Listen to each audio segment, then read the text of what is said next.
Давай повторим еще раз. Селям алейкум, Рушен. Алейкум селям, Айше. Насылсын. Эршей яхшы, сау, я сен насылсын. Мен деди эрше яхшы сагыл, Рушен. Мен деди... И у меня тоже. Как видишь, меня все-таки ненадолго хватило. Ну, ничего страшного. За такой короткий период ты уже научился приветствовать, знакомиться, правильно начинать беседу и прощаться. А это, поверь, немногие умеют. Ну, все-таки хочется чего-то большего. Притормозишь, Махер. Давай сначала зайдем в кафе и проверим твое домашнее задание. Ну, пошли. Селям алейкум, достлар. Домашнее задание прошлого занятия, где мы изучали гласные. Давайте проверим его. Первое задание. Допишите аффикс, чтобы получилась форма обращения на «вы». Ишлеріңіз насыл. Сағолыңыз яхшы. Насылсыңыз. Второе задание. Разделите гласные звуки на мягкие и твердые. Мягкие гласные звуки. И, ü. Твердые гласные звуки. А, о, у, и. Третье задание. Запишите выражение прощания. Тому, кто уходит, сағлықнен барыңыз. Тому, кто остается, сағлықнен қалыңыз. Рушен, теперь, когда ты уже кое-что знаешь, тебе нужно практиковаться. То есть общаться с людьми, которые хорошо владеют языком. Айша, ты уверена? Ну, может, стоит побольше знаний набрать? Ну, тебе не обязательно много говорить. Ты можешь просто слушать. Даже тогда наш мозг учится, фиксирует произношение и запоминает новые слова. Ну вот хорошо. А где мне искать вот этот разговор на родном языке? В каком месте? Ну, опять же, на поверхности. Нужно просто ходить в гости людям, которые разговаривают на родном языке. Кстати, в гости мусафарлике. От слова «гость» – мусафар. Аффиксы творят чудеса. Да, это действительно так. И сейчас мы в этом еще раз убедимся. Сегодня мы познакомимся с такой структурной особенностью крымско-татарского языка, как отсутствие предлогов. Да-да, вы не ослышались. Предлогов в крымско-татарском языке нет. Йок, no, nicht, absent. Но без паники, они нам и не нужны, потому что что? Правильно, потому что у нас есть аффиксы. Вместо предлогов мы используем их. Но не все так просто. Кроме аффиксов, чтобы определить местоположение, мы используем послелоги. Мунасибет челер от слова мунасибет – отношение. Мунасибет – отношение, мунасибет че – отношечник, отношенник. В общем, тот, кто обеспечивает отношения. Мунасибет челер – обеспечивающие отношения. Сейчас рассмотрим примеры аффиксов. Азбар – азбарда – во дворе. Эв – эвде – в доме. Аффиксы «да», «де» заменили нам предлоги «в» и «во». Эвартында – за домом. Капартында – за дверью. Вот еще пару примеров с аффиксами. Мектеп – школа. Мектепте – в школе. Сынып – класс.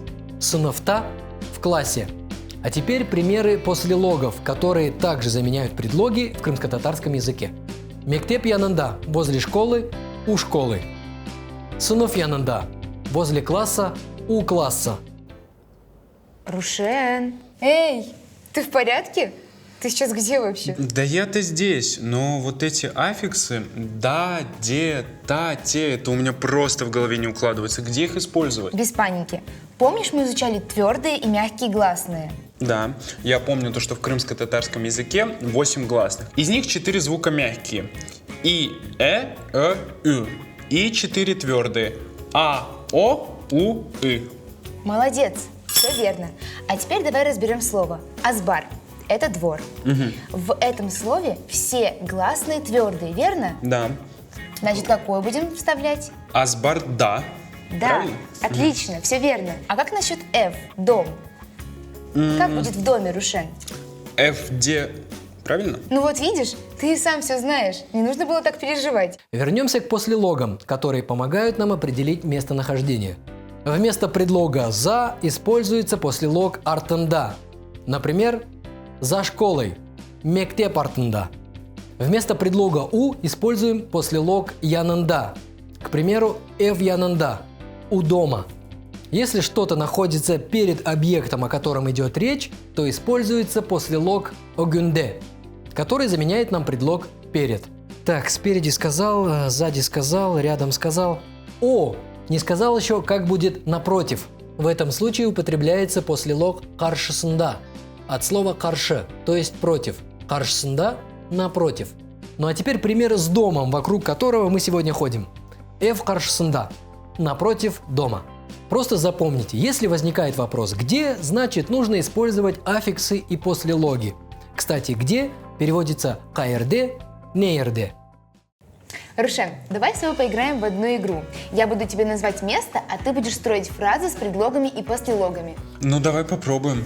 Отлично. В Крыму. В Крыму здесь используем аффикс с твердым гласным звуком, а значит Крымда. Да, верно. В Евпатории. Евпатория – это Кизлев. А здесь аффикс с мягким гласным звуком, а значит Кизлевде. Угу. Нижнегорский. Подсказываю. Нижнегорский – Сейтлер. Сейтлерде. Да, верно, Сейтлерде. Дальше. Пусть будет Бахчисарай. Бахчисарай. Бахчисарай, да? Угу. Знаешь, как назывался Белогорск до того, как ему придумали это название? Ну, конечно, там же живут мои родственники. Карасов базар? Да. И как будет в Белогорске? Карасов базар, да. Угу. Ялта. Ялта, да. Гурзуф.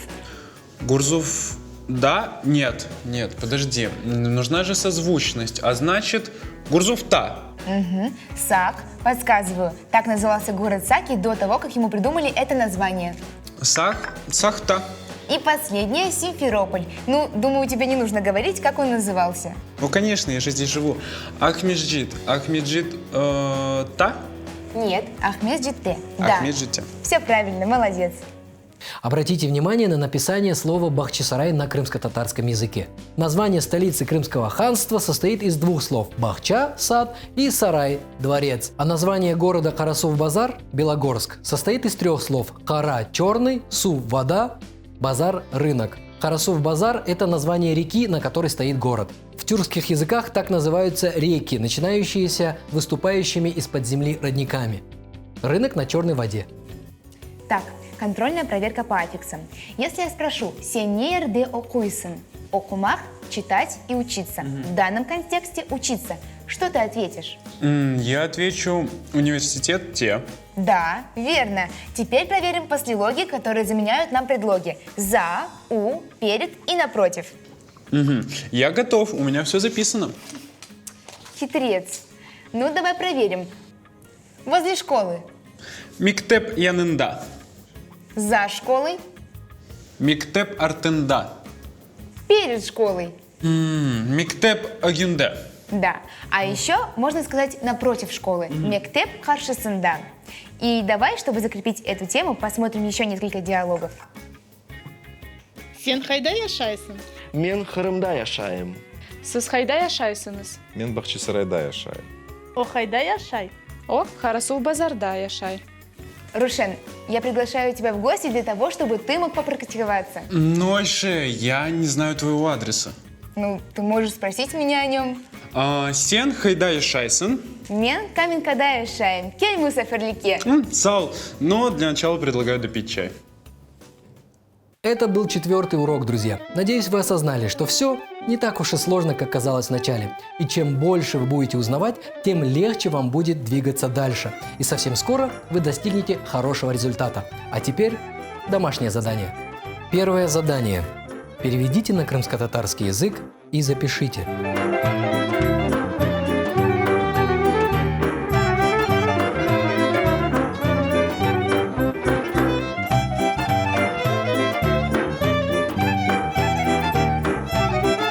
Второе задание. Добавьте подходящий аффикс, отвечая на вопрос «Где?».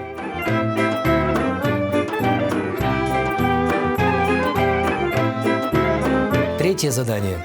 Переведите предложение на крымско-татарский язык.